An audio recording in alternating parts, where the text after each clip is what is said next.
Aimless is not nothing. Aimless is bad. Nietzsche said if you had a why, you could bear any how. Most people find the meaning in their life through responsibility. I believe the fundamental religious truth of the idea that life is suffering. It's suffering because we're mortal and fragile, and because we're also subject to malevolence at our own hands and at the hands of others. It's a constant existential problem, and that can make you bitter and can make you hopeless and nihilistic and depressed and anxious and likely to abuse substances of various sorts as a medication or an escape. It can augur you in a very large number of ways. And I'm suggesting to people that there is a way out of that. And the way out is to confront that forthrightly and to adopt responsibility in your own life and to try to make the world a better place, and that it's necessary to do that. And that if you don't do that, that things go badly. I think the deck is stacked against everyone to some degree because life is very difficult and we all die. But some people do have it harder than others. And all of us have it very hard at some times in our lives.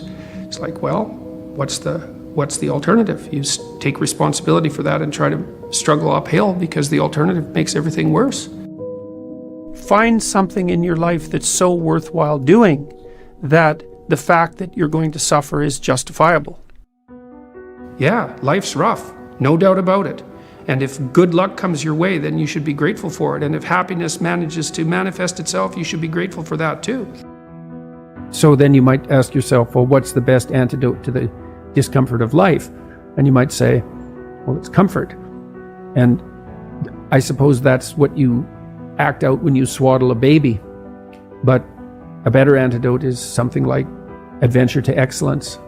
And that's far better antidote to suffering than the mere absence of suffering. So, not to say that the mere absence of suffering, that's not nothing. I've been a psychotherapist for 20 years. I've seen things you can't imagine, horror shows that you can't fathom, and people who have been hurt in so many ways, so many dimensions. It's like, should they be bitter? Should they be resentful? Should they become violent? These things don't help. They have to struggle uphill despite their excess burden. And it's responsibility, not guilt. It's the female crucifixion. And that's exemplified best in, well, the best portrayal of that I've seen is Michelangelo's Pieta. You know, it's a statue of Mary, and she has Christ's body on her, as an adult, on her lap, and he's broken and destroyed, and she's displaying that. And that's the bravery of a mother to allow that to happen, but not only that, to facilitate it. Where you go, kid. Where you go. Well, why? It's dangerous out there. It's like, yeah, no kidding. It's more dangerous here if you stay with me by a lot. So you might lose your body out there in the world, but if you stay here, you lose your soul. It's a pretty competitive world. There's lots of competition for young men in particular. There's competition for status and limited resources and for the attention of women. And just because you're nice doesn't necessarily mean that you come out particularly well in those competitions. I would like to say that you should all be smarter, but I don't know how you could be smarter. We don't know anything about how to improve intelligence, and I suppose we don't really know anything about how to improve industriousness either, but I can tell you that people who are industrious come up with a strategy for solving the problem that's ahead of them, and then they do whatever they can to stick to the strategy. And so, for example, if you sat down today or tomorrow for a couple of hours, 3 hours, and you filled in a Google Calendar, whatever you happen to use, with a strategy for studying and a list of when all your assignments are due and all of that, and when you're going to sit down and study, then you won't be in a position where you have to cram for 10 hours a day hopelessly right before an important exam. It's beautifully put that love is the highest ideal to reach for, and truth is... It's handmaiden. I thought about that for a long time, right? This hierarchy of ideal. And the thing about truth, that bitter truth, let's say, that cynical truth, is it can break the shackles of naivety. And actually, a burnt cynicism is a moral improvement over a blind naivety, even though one is in some ways positive, but only because it's protected. And the other is bitter and dark, but still better. But you're not done at that point. You're just barely started. I think optimally we exist to have something like a playful adventure, right? We're built for an optimal challenge. It's partly why we like to play, because in play you find an optimal challenge. It's almost like the definition of play.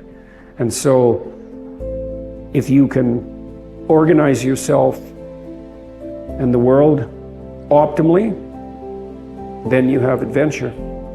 And maybe you have the adventure of your life. And if you can do that brilliantly, then you can do it in a spirit of play. That's what you need and want. I saw in endless repetition in my clinical practice and in my own private life, when my eyes were open, the consequences of not saying what was true. It's like whatever hell you might fall into by opening your mouth when you have something to say that isn't popular, it's nothing like the hell that you're going to envelop yourself in if you lose control of your own tongue and mind. And like I said, in my clinical practice, I never saw anyone get away with anything even once. And so all you have in a situation like that is what is the truth. Now, of course, you only have your approximations to the truth, but that's better than nothing. And so you need to be afraid of the right thing, and you should be afraid of contaminating your soul with deceit. That's what you should be afraid of. What happens is, garbage in, garbage out, the old programmer saying goes, and so you'll fill your head with nonsense and no one will call you on it except you, but you can still that voice if you try hard enough. You just wait until you get in real trouble. One day there'll come a point where you have to make a decision, and the decision is the difference between life and death, or worse, between someone else's life and death, or worse, between health and the suffering that's worse than death. And because you've compromised yourself to such a degree, you will not be able to rely on your judgment, and you will make the mistake you shouldn't make. And then you're done. And that will absolutely happen.